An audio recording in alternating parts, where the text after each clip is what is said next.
Yeah. Yeah. Yeah. TG and Mecah, they running the show. Talking Buckeye football, letting them know. OH. Buckeye ladies ring the victory bell. OH. Now go ahead and give them hell. Smart, bold, and ready, they know their ball. Scarlet and gray pride, they've got it all. OH. Buckeye ladies ring the victory bell. OH. Now go ahead and give them hell.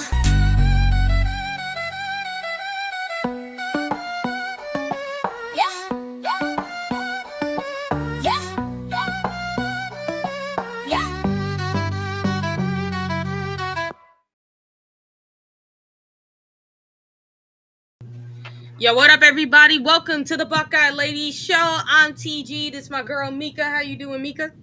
Good. How is everyone tonight? All right, everybody. We already know what everybody's going to be here for. We're going to talk all about recruiting. Obviously, the coaching change that had just happened. The big bombshell that dropped this past Wednesday. We're going to talk about our win over Michigan, of course, the meltdown in Ann Arbor, which is absolutely funny. If you've seen the meltdown that's been happening, it's absolutely funny. Yeah, it's hilarious. It fills me with joy. It does. We're gonna preview the Big Ten title game. We're gonna give our final, predictions, playoff scenarios, and final thoughts of everything. So, we're gonna bring the Buckeye energy down with us, and you guys are gonna enjoy every bit of the show. So, first, let's talk about the biggest news that happened because it involves recruiting. Brian Harline getting the USF job at as a head coach. Like, how are we feeling, Mecah? I mean, if you caught my early signing day show yesterday, you saw me react to it real time. But after I got to thinking about it, I mean, I think Ryan Day's trying to save Brian Ian from the pitfalls that he went through. Like he was given the keys right off the bat to a program like Ohio State, and I think it took Ryan a while to adjust. So I think maybe he thinks that by letting Brian go to a smaller program and learn head coaching somewhere like USF first, it'll better prepare him rather than just Ryan Day leaving in sometime in the future. Not saying that Ryan Day is planning on leaving anytime soon. Don't misconstrue that. That's not what I'm saying. I'm just saying I think he wants Ryan to avoid the growing pains and stuff that he went through by getting handed a program like Ohio State right off the bat. Yeah, and real quick, shout out to Me Not You. Thank you for becoming a member. Shout out to everybody in the chat, such as Lisa, Vader, Tyler, Ed, Lacey, our usuals, Rolling Coconut, Jim, Andre. What up, you guys? Mr. And one the Mamba. What's up, my friend? Just shout out to all of you who are currently in the chat. Jeffrey, I see you. Yeah. So shout out to all y'all in the chat right now.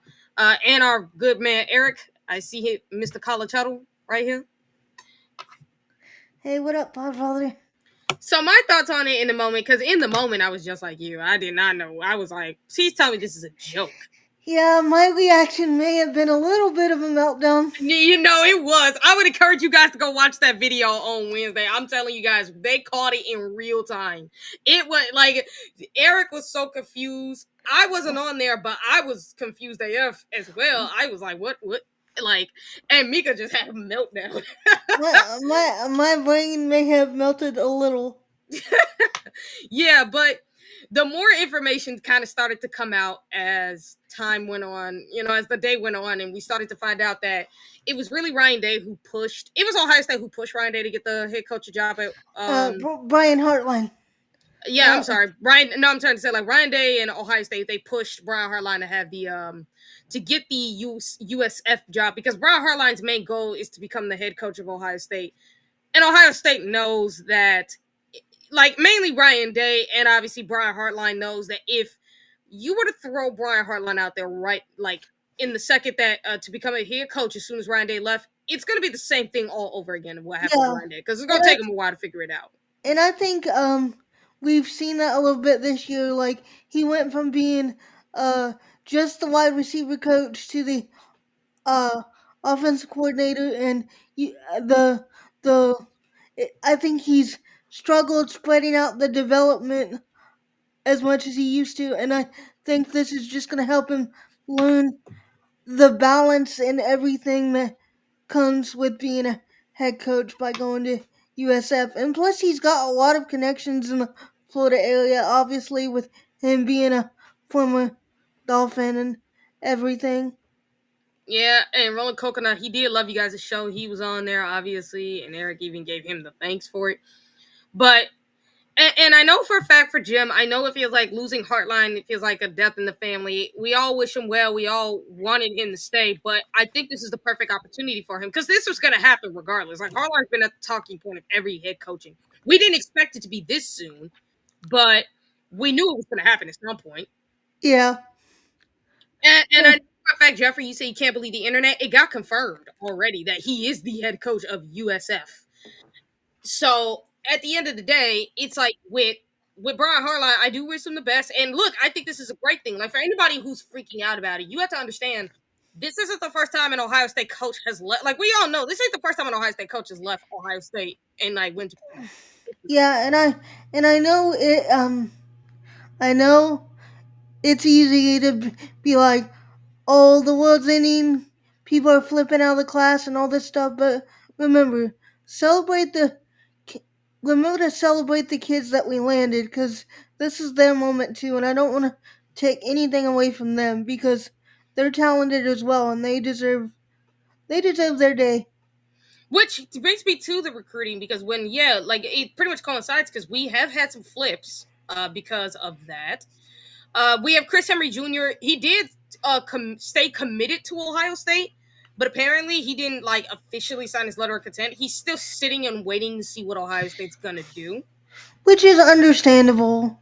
Like he's still waiting to see. You know what I did find out about Caden Dixon? Why he did flip to USC, but he hasn't officially signed yet either. I think he's waiting to see what Ohio State's going to do at the wide receiver coaching position as well. Which, to be honest, we have some options and some guys that I think should get a look. If Actually, we got a lot of options. It's like when you yeah, look at it, we talked about it. Michael Thomas was brought up a bunch of times. we're very Kenny deep. Guyton. We're very deep when it comes to like options and just wide receiver legacy at Ohio State. So it's not like Yeah, like it didn't like, and that's something that these young recruits have to understand is. And yeah, Terry, there is a couple of crystal balls showing he might flip to Oregon, but I think he might wait to see what Ohio State's going to do before he makes a decision. Because he knows Ohio State's focus is going deep into the playoffs. So, and not only that, but Ohio State's got a ton of options. Like before Brian Hartline, we had Zach Smith. And Zach Smith wasn't a slouch when it came to wide receiver coaching. Like the dude had excellent wide receivers. We just didn't have the greatest quarterback play until Cardale Jones. Like, that's what people have to remember. And then before Zach Smith, people do tend to forget this. Y'all are aware that Minnesota's head coach used to coach wide receivers here at Ohio State too, right? Yeah. He was a coach here when Brian Hartline was still playing. I mean, to be fair, Zach Smith's wide receivers weren't exactly. I mean, I wouldn't say they weren't as good. It's just that, like, because I look at guys like Michael Thomas as an example, and I would say Terry McLaurin, and it's not that they weren't as good. He just didn't. He didn't recruit 5 stars like that, and more importantly, unlike Brian Hartline, his guys weren't first rounders. But then when you go back and look at a lot of his receivers, you're pretty much saying some of these guys should have been first rounders. Yeah, Brian Hartline just had a little bit more like drawing power than Zach did. But that's also because and that's because he's a former player. Yeah. he played here, he's coached here, he's coaching here, and he's developing receivers at an elite level to help them get to the next level. Jim, yes, Oregon is losing both their offensive and defensive coordinator. That actually is true. And you know what's funny?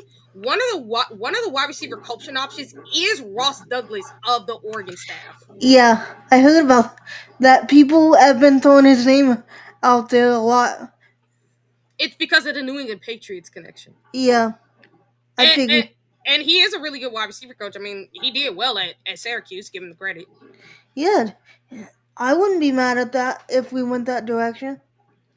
Um, if you wonder where Zach is, he's still doing the Cleveland Menace. Browns. Yeah, he's doing the Pound Town show on YouTube, but Menace to Sports is over on Rumble now because they kept getting kicked off YouTube. So Yeah. yeah, no, so that's what happened. I don't think Chris Drew is with him anymore though. He actually does do the Pound Town with him. He does that. He does come back and do Menace every once in a while, but he's mostly over there on Dead Air Sports. So no, but he does do a show with Zach more times than people realize. It's just that no one really knows that because we don't really see it anymore. And again, I think this is great for Ohio State. You know, about that business, Buckeye Bill. Shout out to Buckeye Bill and Lady Buck. They actually made this really clear that what Ohio State's doing with their coaching, what Brian Hartline's doing, it's a show of success of what Ohio State's doing. Yeah, it's like the beginning of Ryan Day's like very own little Nick Saban coaching tree. Yeah, like Nick Saban, Urban Meyer, Jim Tressel, because you've had some Jim Tressel coaches go out and get head coaching jobs as well, as well as Pete Carroll and Woody Hayes and whoever Alabama's coach was before Nick Saban. You want these things to happen because it means Your program. they're growing and they're succeeding. If other schools want you coaches, that means your coaches are doing a good job. It's when schools are saying, "No, I don't want that guy." It's when you got a problem. Yeah, that's when you know your coaching ain't great. It's like if you're Ohio State, especially, you want that because it just shows how great. And think about it too. For Ohio State, us losing Brian Hartline, well, it maybe feels bad. It's actually worse for other teams across the country, especially college football, because now they might have to pay their coaches a lot more money to keep them there. Because what is it about the Ohio State coaching job? And shout out to Tate and JJ for stepping up and trying to calm everyone down and reaching out to the receivers that we were recruiting and just helping the program maintain as much of the class as possible. That shows leadership and shows you how much they value the culture at Ohio State. Mm-hmm. J Carb at 305 on X. Thank you, brother, for putting in your for your comment. If you want me to be honest, I'm gonna tell you straight up that Brian Hartline is still locked into the playoffs. It's just that he's going to be taking this opportunity because it's better for him, and it is. He's still going to be locked in. Yeah, it's just that now you have a reason to just like go out and get somebody. And for Tyler, you talk about Chris Carter, where he's somebody that is on Ohio State's list. I know that. Yeah, and I want us to consider Ted Ginn Jr. I think he would be a good choice. Or Santonio Holmes, who's currently coaching at Central State. That would be a good choice too. And like, there is another choice as well. The Arizona State wide receiver coach. Do you know who he is? I can't think of the name. Hines Ward, former Super Bowl champion of the Pittsburgh Steelers and wide receiver as well. He's currently coaching at Arizona, and he has a first round pick on his wide receiver right now. Yeah, but didn't he just sign long term with them? I don't know. I thought they renegotiated with him. I might be wrong. You could, we could check it out. But another guy you could also look at is another former Pittsburgh Steelers wide receiver who's currently coaching as an assistant coach for the Chicago Bears, who's also the wide receiver coach with the Detroit Lions during the Ben Johnson era. I already forgot his name. God dang it. I had his name in my head. I know who he is, but trust me, he's a Super Bowl champion as well. He's one of those great receivers. He's another guy you can go ahead and get to fill in that role. Tegan Jr., as we all talked about. We all know Kenny Guyton. There's actually a bunch more names we haven't talked I about, would but there's like a lot of I names. would And freak. as it just Tim 79 said, like Ohio State Uh flying solo. is across, including the NFL. You cut NFL is TG. You cut out there, like no one heard you. You like did I? complete. You Oh, did I? yeah. Go back and repeat what you just said. It went your audio and your camera cut out. Oh wow. Okay. You back. I was saying that Ohio State is what the heck? You echoing on my end. And can you hear me now? Yeah, I can hear you. Can you There's hear me no. now? Yeah. Can can you hear me? Okay, so I can hear you just fine. I don't know what technical difficulties is just I can't wait to get my freaking I cannot wait to start getting on StreamYard because I never had these kind of problems. The only time I did was with my own computer, and that's because the chip didn't work. And I got a gaming computer, so this should not be a problem. But I was saying that Ohio State is such an attractive job that coaches are like other teams in college football and really across the NFL. You're probably gonna have to pay your coaches a lot more money just to keep them around. Yeah, exactly. And And that's uh, what dreads for everybody. I also heard that they Lion Day might even consider promoting Keenan Bailey to wide receiver coach, but I would want them to look at other options first. Not that I don't think Keenan could do a good job. I just think that maybe keep everything as close to the same as you can. At least I don't I don't know Yeah. if I don't know. I guess Keenan could I do. mean, and we're Keenan did spend a lot of time under Brian Harline, so it makes a lot of sense to be quite honest. So like he knows Yeah, how to coach the receivers because think about it, everything he's doing in the tight end room is exactly what Brian Harline does in the wide receiver room. And yeah. by the way, Eric, Brian Flores is a defensive coordinator for the Minnesota Vikings. Just to let you know. And I know it was Phil Hagg. You asked us about how we're feeling about the Indiana game and the Big Ten title game. We're gonna get to that soon. But no, we figured we let you guys know all about the Brian Hartline kind of stuff and how there you have a lot of options ahead of you that can replace him as wide receiver coach. We all know Chip Kelly got fired from the NFL, and like he's out there and he's an obvious offensive coordinating choice. But there is obviously going to be others who call about it to ask, Yeah, is it still available? So I really think obviously that Chip Kelly's going to be like the first call off the board because of his yeah. connection with Ryan Day and everything and his The previous. question is, does he want it? And would be the question.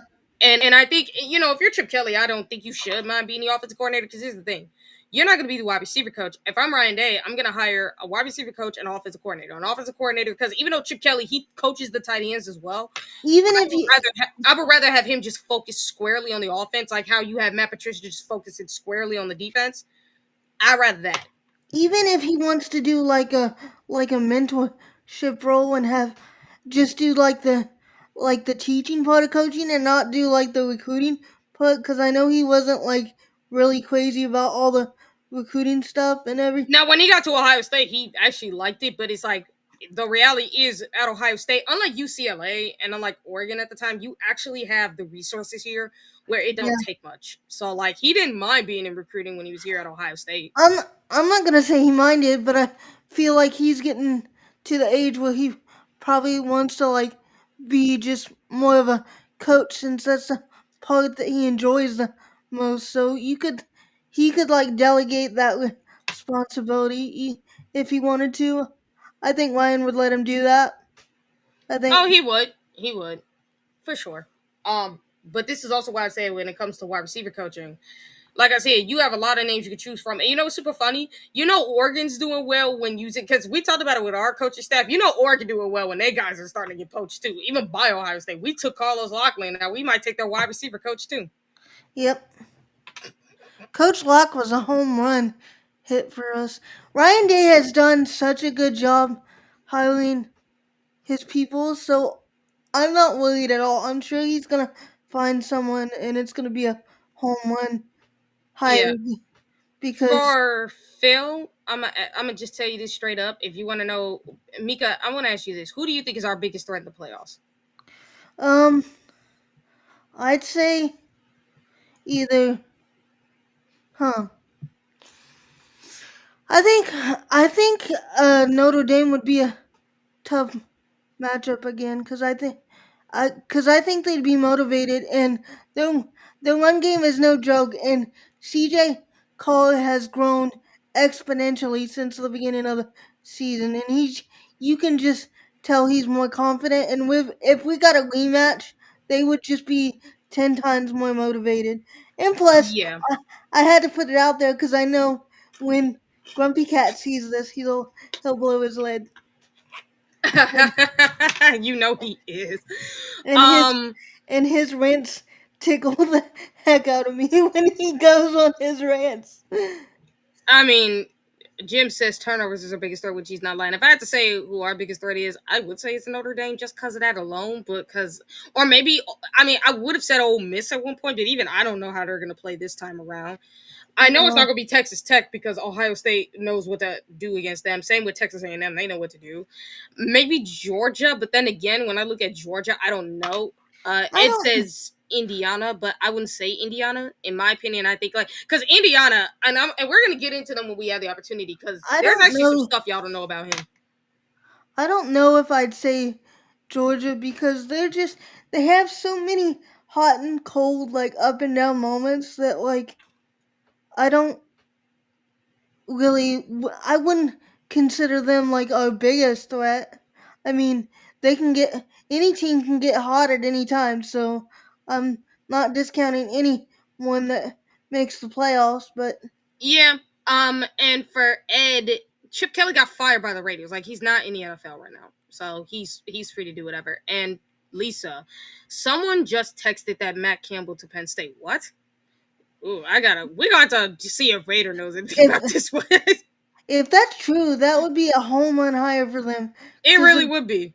cuz his oh cuz his connections with Ohio recruits and stuff. And when Penn State is good is when they can make inroads with the second tier Ohio recruits that we don't or the guys that we don't manage to get is when Penn State is at their best.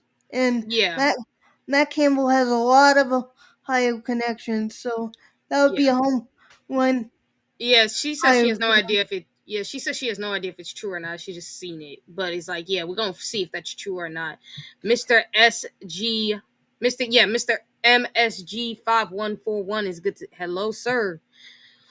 Um, now let's get to the now that we've pretty much managed to kind of get all this stuff regarding recruiting and everything. Oh, by the way, there is one more thing regarding recruiting. Is Legend Bay.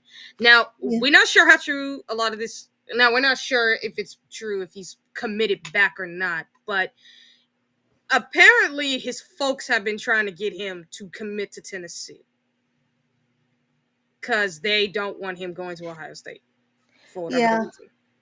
Or not even for whatever the reason. His mother's an SEC fan, which makes sense as to why she probably doesn't want him to go to Ohio State. But Yeah. the funny thing is, but this tells you why, when it comes to being an SEC fan, I can't take you seriously. You want him to go to your arch rival in Tennessee Yeah, because you're a 'cause Bama fan and you want him to go to Tennessee.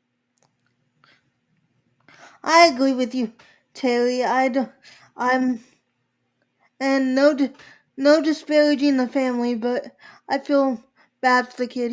I'm not gonna disparage the family, but I feel bad for the kid. He should be able to make his own decision. So more Yeah, power to him. Whether he signs with us or not, I truly do hope it works out because I think he's a talented yeah. young. Yeah, Vader. It's a rumor. That's why I said apparently, because allegedly that's exactly. And I think there was a screenshot of a text he had, not a text, a tweet he had sent out that put this out there to have people saying it. And apparently not only that, allegedly he already had turned in his letter of intent, but because he's 17, Ohio State can't accept it yet, so they gotta wait till he turns like 18 to accept his letter of intent. So that's just me saying it. That's just me saying that. I am not saying this is true. This is allegedly what it sounds like, so I just figured I put that out there now. Gotta love college football. There's never a dull moment. Yeah, well, Ed, that's the whole purpose as to why it's his mom and his brother want him to go to Tennessee. It's because they're offering him, they want him to take the money, allegedly. Allegedly, that's why. So we just figured we'd let you guys know. Just figured. Do you ever feel like you're on courtroom TV with all these allegedlys we gotta throw out there sometimes? Allegedly. Yeah. That's how it always feels. But now we can move on to the Scum game. Yeah, we can move on to the Scum game. Recap of the entire Michigan game. Ohio State's massive win. So, Mika, tell me how you feeling about that. Well, everyone knows how I'm feeling. I was going bananas when we beat them. Like, that felt amazing. I loved just the entire meltdown, just them and finally getting what they deserve. I wish we had beat them by more, but I mean, that was just so awesome. That was such a great win. And hats off to Ryan Day for being a class act. That is what you're supposed to act like. That is what you're supposed to do. That is. I'm a big believer in acting like you've been there before, and Ryan Day personified that. Oh, absolutely.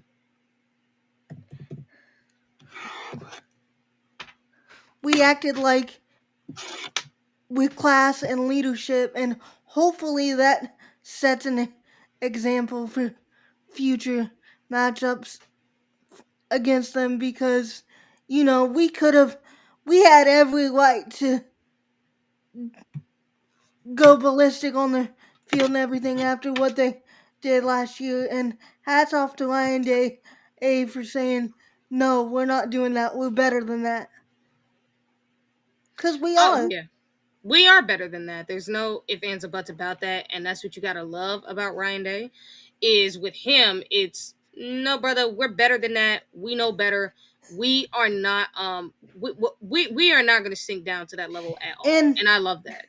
And to the players that made that into like a fan appreciation moment where they jumped in the stands instead of taking it out on the field and planting the flag and stuff, that's a very special moment. I really think that was cool. They made it about them and the fans and about our team, and not about Michigan getting some revenge. It was about doing what we should have done last year and showing appreciation for your others on the team and the fans, and just it sent the signal that they're not our focus, and they should never be our focus. Really, outside of taking care of that game, their program is beneath our notice. It is. As a matter of fact, Ryan Day in his press conference, he punked them without actually punking them. You guys, he treated them like they were a speed bump. Like, listen, we're better than that. Basically, he said, we're better than that. We're not going to go ahead and go out of our way to do this. This game ain't all that. It's just a speed bump. We're on to the next thing, winning the Big Ten title and going back to back. We don't care about this. Like, that's how he put it out there. And he literally I was like, dang. That was masterfully done, though. Like, it wasn't done. It wasn't done in some dramatic way. It was just like basically saying, that it is what it is. Like, and we're on to bigger and better things. Like, we're done with you, and we were done with them. Yeah, no, he basically just told him, y'all don't matter. We're moving on to something bigger and better and more important. And Ed, we're gonna get into the meltdown of Michigan media in a minute because this is super funny. I've been watching a lot of meltdown. The only ones that actually did not melt down, who actually had some common sense, was Jake Butt, and Devin Gardner, who have their own podcast called the Blueberry Podcast. And like, this is actually the one time you would see me actually say I respect it. Like, I like Jake Butt because he's Jake actually Butt. always been the most Jake Butt. he's always been the most like unbiased media person. But I respect Devin Gardner for not being in the bias either. Jake Butt is the most level-headed Michigan fan I've ever seen. Like, hats off to him. His analysis his analysis is great. Okay. And it was really good. Those are the only two, but oh my god, bro. Like, the Brutus, it was so funny what he did too. I Yeah, could not. I could not. I had to put that out there because that's so funny. Like, that was so funny. I have But that. I oh my have god, that. like, and not only that, but one of the Buckeye players said, we didn't do anything special. We just made Bryce Underwood play quarterback. I was like, that's so disrespectful. Yeah, but to be honest, he kind of deserved it with his comments about it being it's just about me and it's just me against Matt Patricia. That's all it is. Like that was sheer ego there. Like, come on, my dude. Oh, no doubt. As a matter of fact, Caleb Downs laughed and said Brutus went rogue. Oh, y'all can't tell me y'all did not like that little bit of disrespect. It was beautiful. Jake is a rare. I have that picture saved on my phone of him. Actually, Alex, if you guys catch the I'm sorry to Ryan Day video that Alex and Eric had made, because it's specifically for Alex to say I'm sorry, he had that in his background. I had to laugh at that. That's a moment that will live on forever. That will forever be hilarious. But yeah, no, like, we don't like disrespect either, but it's like, it's kind of something y'all deserve after being that way. But the players didn't disrespect you. I mean, they didn't really care. No, And neither did Ryan Day. As a matter of fact, Ryan Day daddy's your freaking coach and said, get your players off the field unless you want some more trouble. Yep. Like, man. And then the Michigan media's meltdown was so funny. I'm like, these people are absolutely saying, like, y'all went 9-3 this year compared to when y'all went 8-5, and you're talking about some making excuses that this is a young team, or they're going stupidly crazy saying, oh, Bryce Underwood ain't good, or Sharon Moore ain't good, want Sharon Moore fired, this, that, and the other. Like, if you guys caught the video Eric made from the Michigan's meltdown, where he saw their comment section. But I'm telling you guys, go watch the Michigan podcast themselves and watch how they melt down. It is the funniest thing in the world. Some of the tweets that Eric brought up during the show are just insane. Mm-hmm. Like, the absolute, complete, and utter meltdown. It's Wolverine. I've said it before. Wolverine tears are like hot chocolate to me. They fill me with happiness. Well, like I said, Wolverine tears happens to be my thing. I love making them cry, and I hope they still crying, because you got owned, you got schooled. Because the one thing that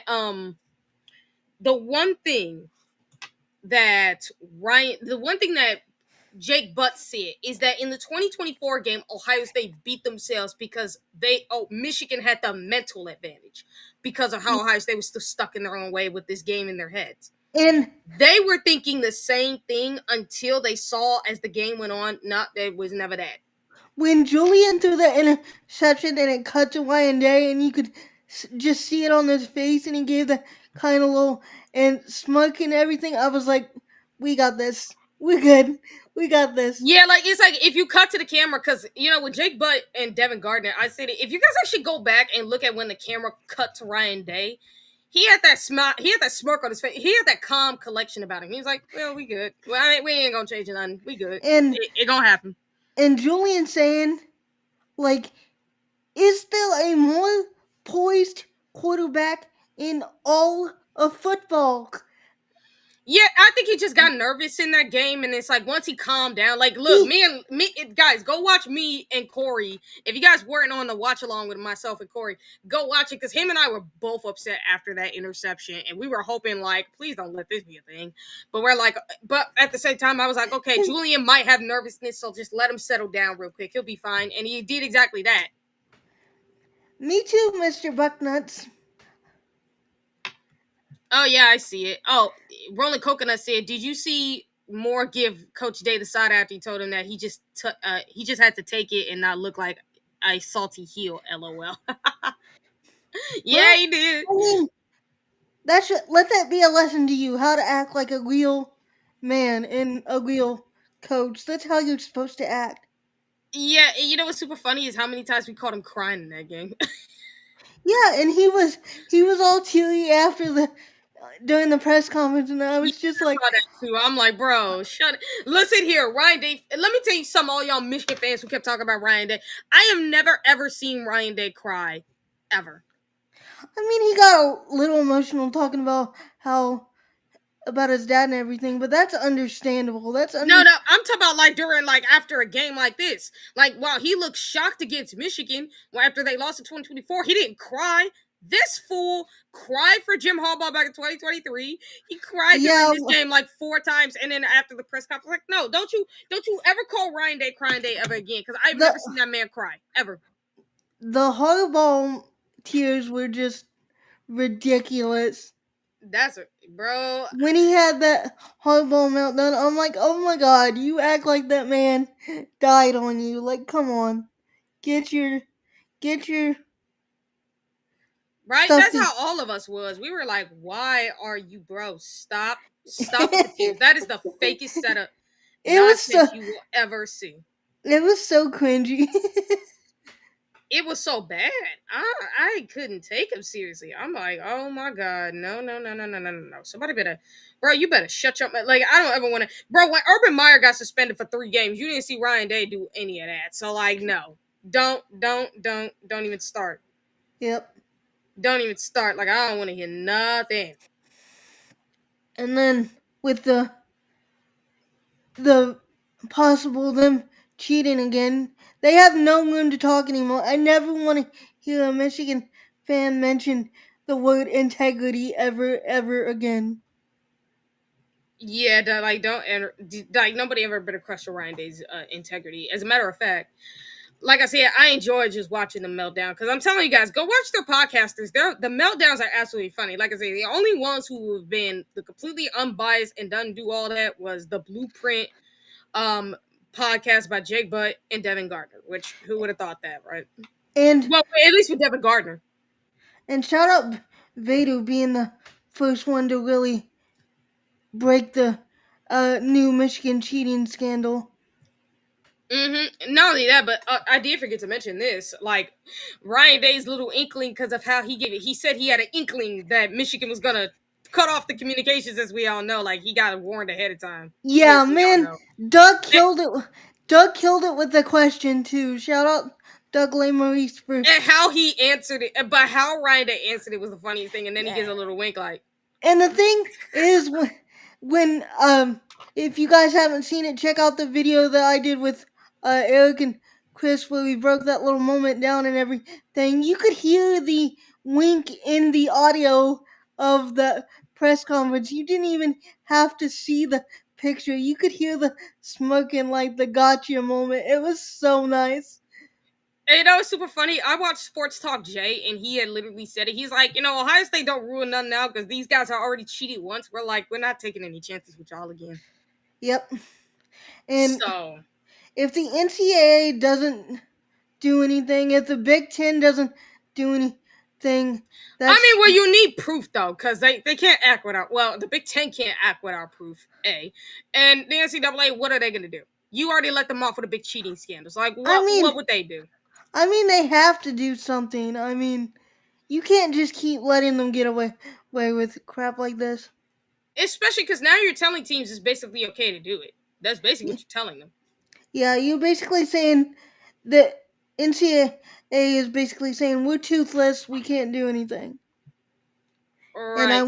You look, And I mean, you already are useless. You're already seen as useless. You already know that people don't take you seriously after what you did. I mean, like I said, though, the president and the investigation team, they were so ticked off with the committee for that and stuff. And I think this teaches y'all, get rid of the committee and just punish them your dang self. yep.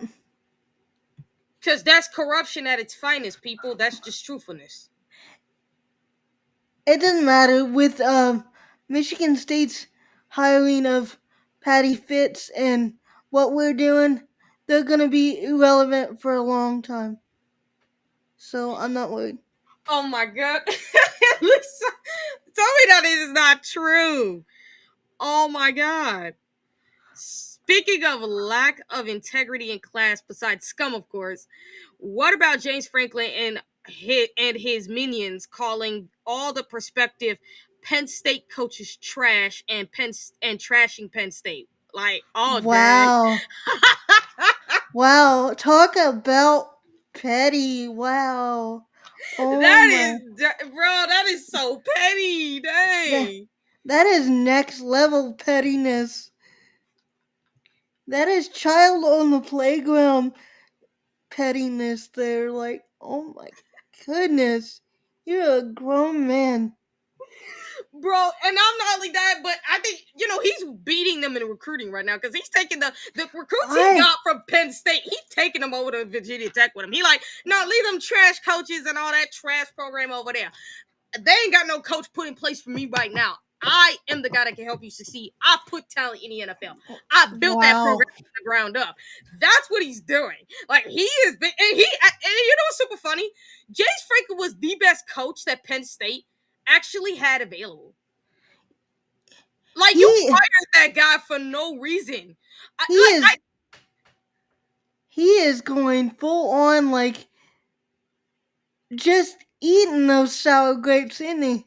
Bro, he didn't do that to Virginia Tech, but not Virginia Tech. He didn't do that to Vanderbilt when he left there, but he does that to Penn State because they fired him.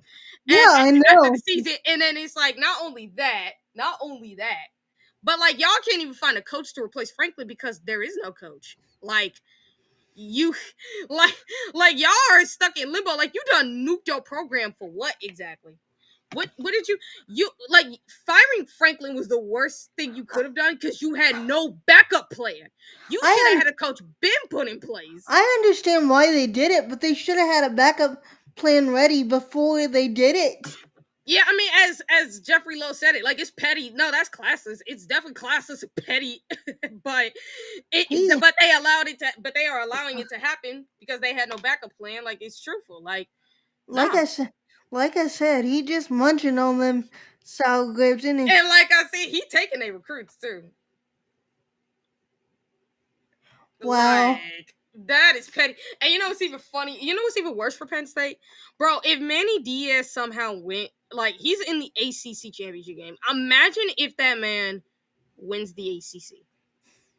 That will be Penn State will have a full on meltdown. There will be nothing left. You will see Penn State fans just be like, I give up, throwing up the white flag and just being like, I'm done. It's like, you fire, like, and I get it too, because this team was trash this year, and despite the fact, like, even though they got all the talent, they didn't play like their offense and their defense for dang sure didn't play like it. But I mean, what's worse is, like, you fire the guy who built your program from the bottom with no backup plan. Like, there was no coach. Now, here's my thing: Lisa had just put it up there that you guys might be hiring Matt Campbell. So if you hire him, that would be the biggest home run hire. Now, we don't know how true that is, but if yes. you do, then we'll shut up at that point. But the funny fact is, y'all allowed Franklin to talk this mess. Yes, that is like, that is the pettiest thing Franklin did. But at the same time, he built your program, so he has the right to say something if you're nuking it right now. I'm just saying. If they hire Campbell, that is a home run hit as a hire. But if that's not true, they ain't got very many more places to look at this point. Yeah, no, I mean, when you really think about it too, who do you think is having a bigger meltdown? Penn State fans or Michigan fans right now? Probably, but I don't know.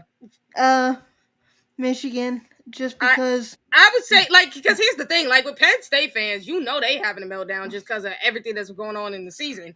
But Michigan is having the worst meltdown because they just got their teeth kicked in my opinion, by Ohio State. Like they got teeth kicked in. And they can't play the victim anymore, and that makes them even worse because Yep. they keep trying to play the victim, and it's just not. No one's buying it anymore. It's like when that ref picked up the flag during the game because that player flopped. I'm like, yep. When do you ever see that happen in a football game where they throw, call the penalty, and pick the flag up because you're so bad at flopping they didn't even believe you? Yeah, that is so, bro. I mean, the penalties in the game were definitely like the penalties on Jermaine Matthews and David Vinosa really ticked me off because we thought it was gonna be holding, but then because we were like, oh come on guys, don't start doing this, and then when they play the replay, we're like, oh these dudes just flop. You called a BS penalty on them. Get out of here. Yep. And like I said, when they picked up the flag for unnecessary roughness, I was like, "Yep, that tells you right there. They're getting desperate. When you have to resort to things like that, it's a desperate move. The refs see it, the fans saw it, the players knew it. They didn't have a chance, and they knew it." Not only that, but it's not only that, but oh god, it's not only that, but it's like you guys were hoping Ohio State would make a mistake in this game when you watch how they played. They were baiting us the whole time. They were being outlandishly ridiculous the whole time to our players, just hoping that we would do something stupid. And for Yeah, and for Bughand to headbutt the ref and not get ejected. How did he not get ejected? probably, That I should don't know, probably because they don't want to that do that. I mean, dude, I don't think they want to eject players in this game. I really don't. I But know, but that should, by rules, that should have been immediate I will say that if ejection. this was any other game, I think he would have got ejected out. But because this is the game, they're not going to do that. Like, I That don't was see them doing that. that was ridiculous. They've thrown people out for much less though. Yeah, here. Yeah, no, Tyler. Yeah, I did see this. Tyler was going stupid on them. Yeah, Tyler was going stupid on them on Twitter, X, Facebook. He was going crazy on them. He was asking Michigan fans about how they were feeling. He was getting on their nerves. Tyler going crazy on Michigan fans? No. Oh, he always is. I'm sorry, people. Trust me, you guys should. When he gets into an Note, argument with them, y'all should hear what he says. note the dripping sarcasm in my voice. Oh, it was like Tyler getting into Michigan fans. No way! Like it's so funny. Now let's get to the Indiana Ohio State game. Now our preview for this game. Now, obviously, Mika, give me your thoughts as your preview into this game and what you I think of think the Indiana defense and offense. I think it might be close early, but I don't think they have the forces to stack up with us. So I think it might be close early, but I think we pull away late. Yeah, you want to know? That's what I was thinking. I was saying, I think early Ohio State's gonna feel out what they're doing, and then what they're gonna do is they're gonna just go full steam at them. Because what is your opinion of the Indiana offense? Just to start. I mean, I think it's similar to the Oregon offense, really, like the pace that they play with and just the different ways they utilize their quarterback and wide receivers. Because Mendoza can run a little bit, and that does kind of worry me a little bit. But I think we will have it handled. I Yeah, think, you want to know something? What I think about the Indiana offense is I think they are super easy to stop when you actually see what they're doing. yeah. I mean, if you look at Do you know what I mean by that? look at the way what they do when they play a defense that is actually matches up well with them, they struggle. And It's not just that. The style of offense they play. yeah, Do you know, like, it's just me, Tim79, basically just said, are we nervous? No, I'm not really, because Tyler had actually pointed it out to me. And everybody else in the Toxic Mafia group chat, shout out to you, buddy. And it got me researching about Mendoza too. And what Tyler has in, I'm gonna put his stuff because he's the one who really got me to look up this information for myself to see, and he is 100% right about this. When it comes to Indiana, the offense they run is a high school offense. It is not anything incredible. Like, when you really go back and watch those games, like, it looks incredible at first, but you go back and watch those games, it's really a high school offense. It really is. It is. And the thing is about it is they rely heavily on the RPO. Our defense is designed to stop the RPO. Like, we have the defense to do well, that. it's not like Ryan Day isn't familiar with RPO. We did run that for uh It's years. not just that. It's not just that. It's also the fact that if you stop the run game, Indiana's offense is terrible. Yep. It's terrible. As a matter of fact, I mean, Terry, you're right. Like, we're saying, like, it could be I wouldn't be surprised if Ohio State holds them under 20. And honestly, Jeffrey, you're saying they could get the first 20 points. And obviously we know it's Mendoza versus Matt Patricia. But this is the other thing, is Mendoza's getting talked about for the Heisman, but then when you really go back and look at his games, he has a very interesting kind of problem.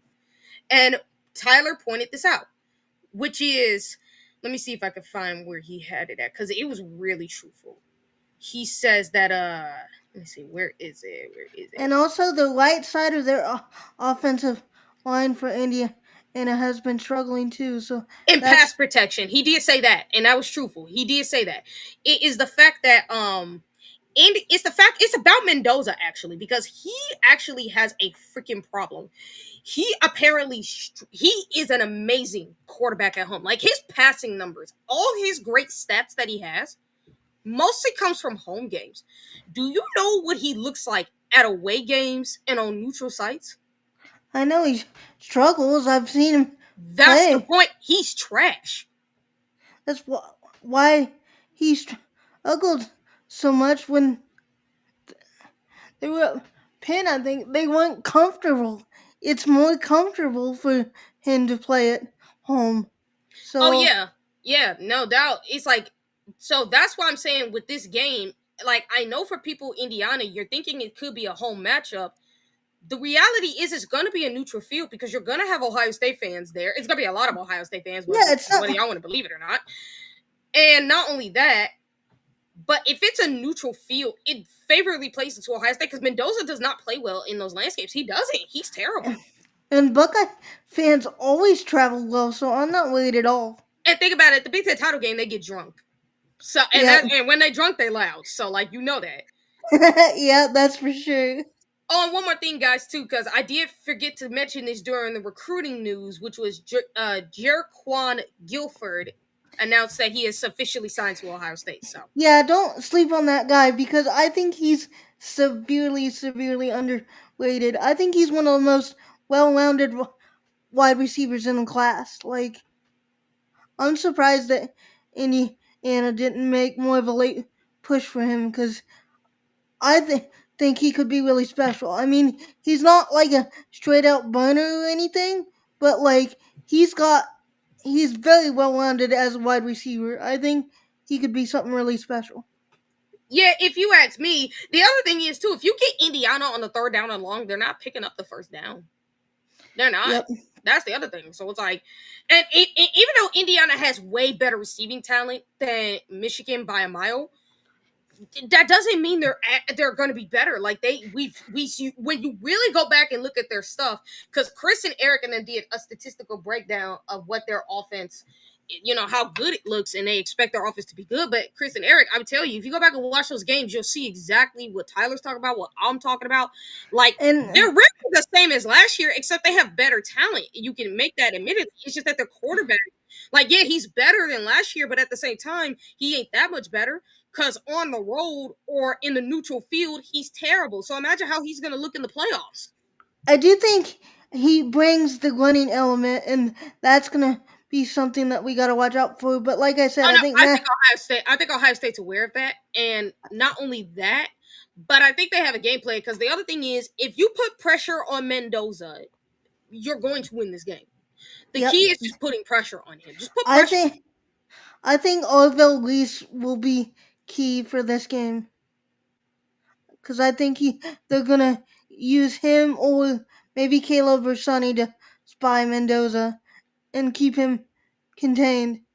Yeah, let's hope, Lisa, that Buckeye fans wear gray instead of scarlet, because I don't like it would be so hard to kind of tell them apart at times. It really will, because I think it'd be 50-50, but it's gonna be hard to kind of tell both apart. Unless the scarlets they're wearing actually have the what you call it, The the stripes. stripes. Yeah, the stripes. So if they have that, then we know who the Buckeye fans are. And I will say that when it comes to the scarlet color, it's lighter than the crimson color that Yeah, Indiana's wearing. So it's you should be able to tell the difference. Anyway. it's more of a vivid red than the crimson. So Yeah, like Indiana's colors are more like Alabama's colors in a way. Like it's crimson and cream essentially. So like no, or burgundy really.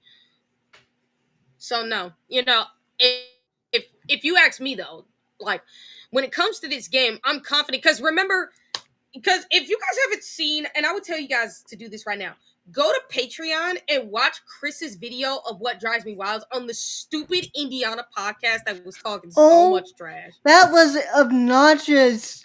That was. I have 5-year-old. I could not tell. I have 5-year-old cousins that don't act that obnoxious.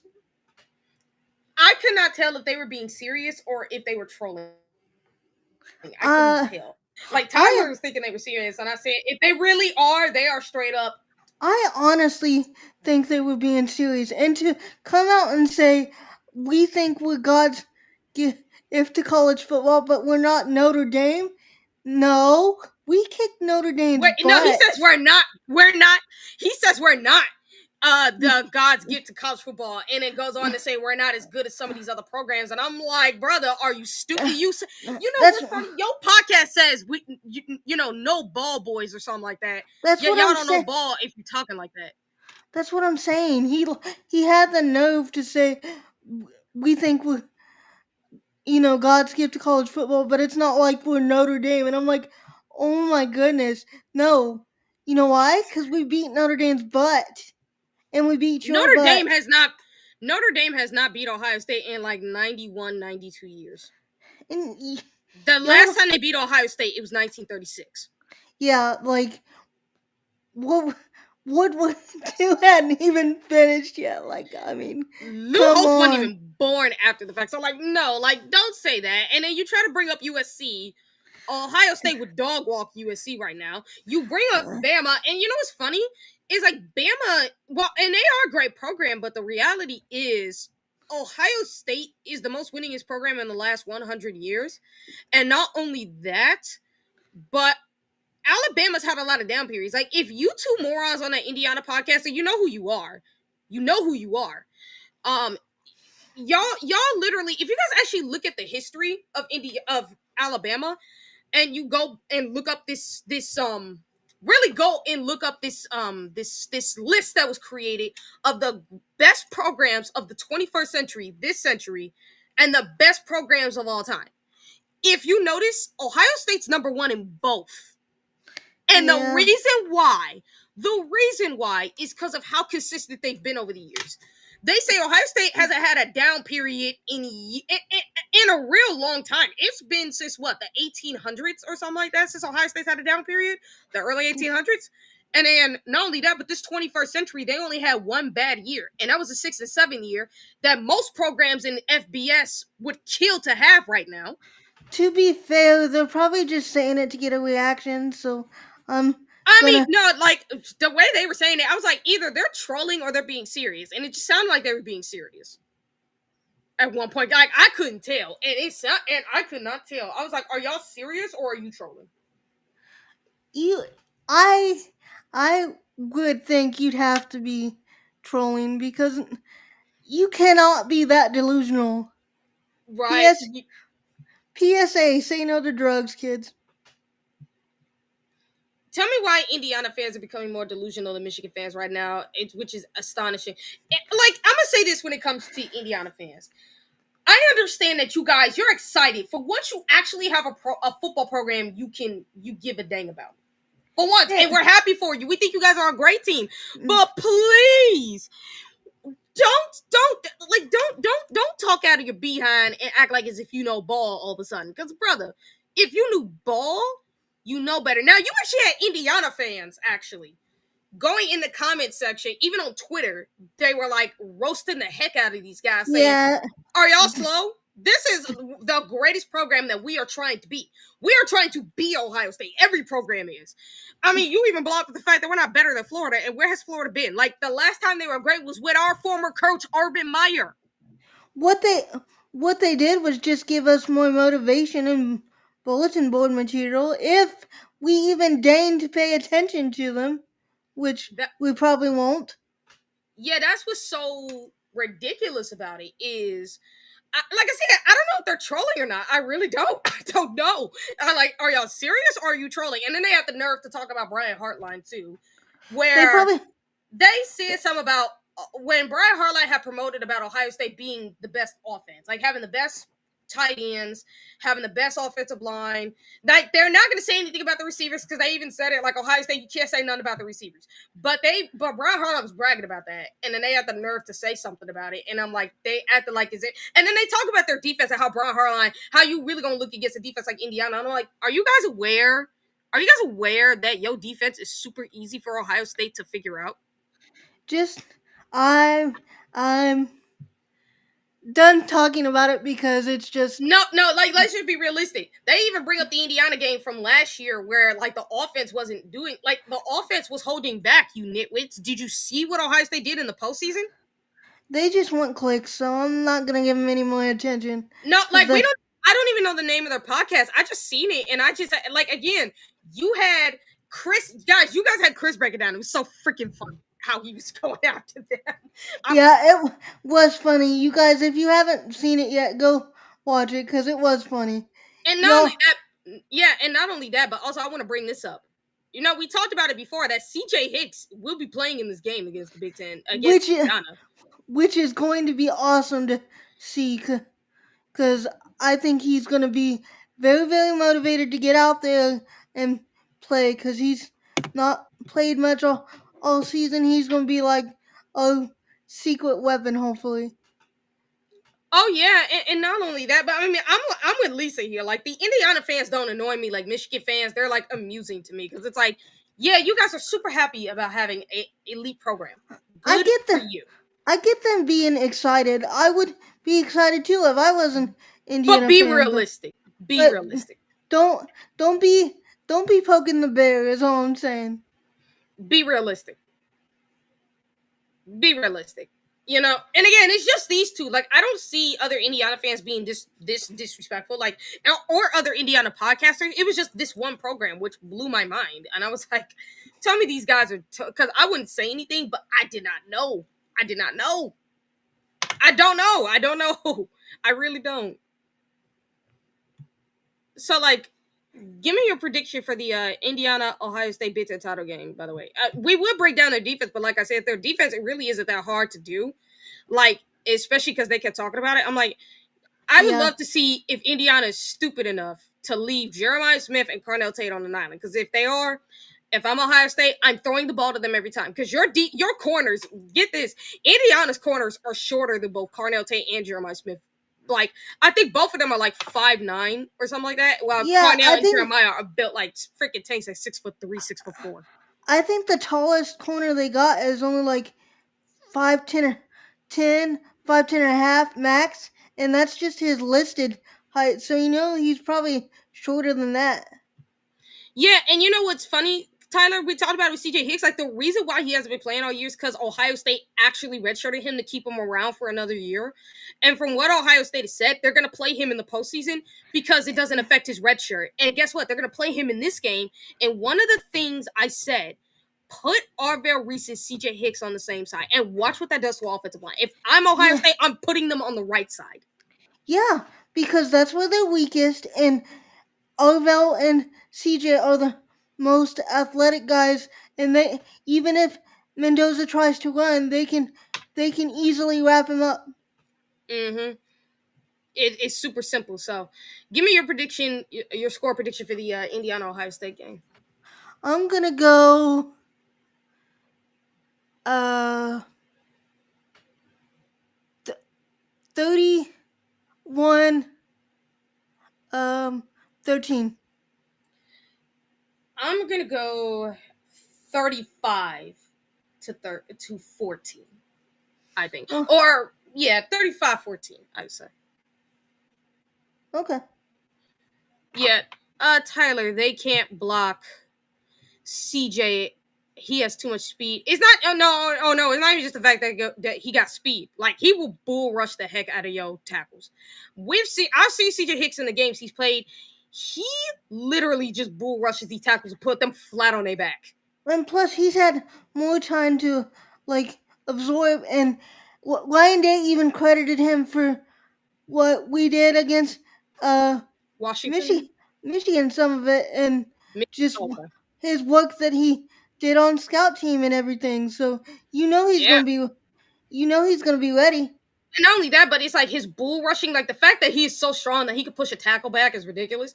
But then he also got the moves that you see edges do, like those little Yeah, he's got the air swim move. moves. He's Yeah, got the like swim move and everything. spin moves, everything. Like he's got everything. And it's like imagine going against that. Like, and then you got Arvell on the same side. Oh boy, you better be praying. I see a lot of you guys here. Let me get to the rest of you. 31-13 is Captain Funknuts. Craig, I know this is you. Co- That's his score prediction. Copycat, Craig. Uh same with hold on, I'm gonna get to you guys. Same with It's Just Me, Tim 79, Andre 42-16. As a matter of fact, I think I might change mine to 35-10. I don't know if they get 13, but I'm gonna change it to 35-10. That'll be my official one this time. So 42-16 for Andre. Mr. Bucknex 30-17. 37-13 Okay. from Mamba. 42-17. You guys put it down in the chat. We always tell you guys to put it down in the comment section, but when I go to the comment section, for some reason the comment section is never active. I don't know why that is. Yeah, Like it did that's that. It did that the last time I checked it out too. I don't know why it's been doing that lately. yeah. I hope Eric can figure that out because I hope we can get the comment section working because we do want you guys to put your score predictions in the chat in the comment section for sure. And by the way, if you guys didn't check out the 4.5 hour show that me and Eric did on early signing day, please go check that out and leave a comment because a lot of work and research went into that. People, I don't think Uh, I've ever, I don't think I've ever talked that much on one subject at one time in my entire life. My computer, my computer was gasping for breath at the end of it. Oh yeah. Tyler 38-10. 10 positions, same as mine. Like I said, I changed it from 13 to 10. I'm going 35-10. He's 38-10. Good. 31-24 for Jim. And 38-13 for Coconut. So guys, that was great. Keep putting in again. Hopefully the comment section goes back to working and you guys can continue to put it down in the comment section. And guys, continue to like, share, and subscribe to our videos to help us get the algorithm out there. And also comment in the comment section when you have the opportunity, because trust me, it's what's gonna help our algorithm get bigger. So comment in the comment section when you guys have the opportunity. And someone left me a question. I know they said if I'd heard anything on Quincy Porter. No, I have not, but I'll be sure to look into it and All right, stuff. so yeah, so if you guys ever get the opportunity, if you're the person who had Mika a question, hopefully the comment section is working and you can put it in the comment section. Hopefully, but for some reason it just hadn't done it. So hopefully, if you do that, that if you do have a question, you can put it in the comment section and Mika could check it out.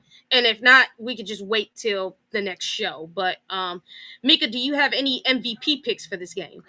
I think I'm gonna go with uh CJ Hicks and let's see, for my offensive one, I think I'm gonna go with Hmm. Hmm. I think I'm gonna go with. I think I'm gonna go with Julian saying because I think he's gonna make this his statement game against his fellow Heisman contender here, and he's gonna come out on top and clinch the Heisman during this because I think that's what he's gonna do. Okay, for me, I'm gonna say on defense, I'll say Orville Reese, and then on Ooh, offense, good I'll pick. say yeah, and on offense, I'll say Julian Sand as well. I do, That I do, I do think Jermaine Matthews is gonna have a good performance too because oh yeah, I think he was a little salty how that Michigan game went down. So I think he'll be highly motivated to show his stuff. yeah, same as me, Coconut. Good, I love it. Sand or Downs or Curry, which is another good one, or Kenyatta, to be honest. I mean, honestly, you got a lot of picks on this team. To So if you be guys, honest, to be honest, there's a lot of players that I think are gonna have big games because I think we got a lot of not only external motivation with uh everything being said by the media about Mendoza and Indiana and everything going on with Heartline, but like I think they have internal motivation to just take care of business and you know move on to the next step in yeah, the goal. This was one of our major goals this season, and I think we're motivated to get it done. yeah, Lisa changed hers 42-13. Okay, understandable. And Jim, like me and Coconut, you got the same one, saying and Reese for MVPs. Again, if you guys have to, you can put that at again, if the comment section works, please put it down there, your MVPs and the score prediction below. Yeah, Tyler, yeah, did we talk about yes, I did, Tyler. yeah, we did basically. Yeah, we did. We said they don't get no push, especially on the right side. Like it's not all right, Captain. Yeah, I seen saying and downs. Makes sense to be honest. Honestly, you could even say Jeremiah Carnell or Bill Jackson. Honestly, you can say anybody at this point, but because this is Saying's Heisman moment, yeah, like I think so too. So Mika, do you got anything else before we head out? No, I think we're good. Thanks for watching, everybody. Like, share. Hopefully, you can comment and check us out over on Patreon. Uh, Christmas time's coming up. Buy some merch. It makes great Christmas presents. Yep, And absolutely. Guys, if you haven't, check out the merch store. Help support your favorite, and I mean your favorite Buckeye shows, your favorite people, your favorite personnel here on the OHL podcast, and myself, Mika, Sean, Chris, Eric, and Vader. Help us all out by going to our merch store and buying some merch. Get some gifts for your family, and just go ahead. And if you guys and end up getting it, put it on Patreon or put it on X and let us know that you guys got it. and we're constantly updating the uh merch catalog and everything. So Yeah. You keep got a whole bunch of new merch up there. You got the Buckeye Ladies up there. You got my merch up there. You got the Illuminati merch. You got the Shock Star merch. Like you got everybody who has their individual merch. The Buckeye Lounge, everything, all shows and everything. And if you guys have to smash, hey, thank you. Smash that like button. Like it's just me, Tim just did. Smash it, like, share, and subscribe. Turn on those notifications. Check out our Patreon channel. This show has been brought to you by our sponsors in mybookie.com. You put in the promo code Ohio, you get the $500 in I should say in insurance. So this way, if you guys miss out on the bet, you get your money paid back. And again, go ahead, check out the merch and enjoy everything about the show. We'll catch you guys next week when after the Big Ten title game has been done, as well as the college football power rankings for the official rankings to see how the show shaked out. All right, so we'll give you guys and our thoughts and everything.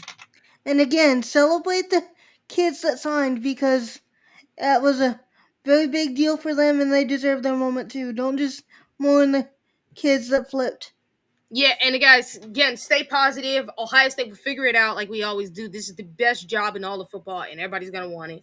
We'll find a way. We'll find another coach. Ryan Dace has got to do exactly what Urban Meyer what Urban Meyer, Nick Saban, Jim Tressel, Pete Carroll, and all other great coaches before him had to do. Coaches are going to get taken no matter how, with the more success means the more your coaches are going to get taken. And that's great for you. So you just got to keep adapting at that point. And again, guys, make sure you guys check out our Patreon. If you guys have not become a member yet, become a member of Patreon. Help us get to 200 members so Buck Vader can give us the full on details about everything, including his guy, make sure. Sources. Yeah, His sources, and trust me, guys, you're gonna want to know this. you're gonna want to know. So guys, thank you for tuning in. We'll end it like we always do. OH, IO go Bucks, and Scum and still Scum sucks. sucks. Night, everybody. Bye.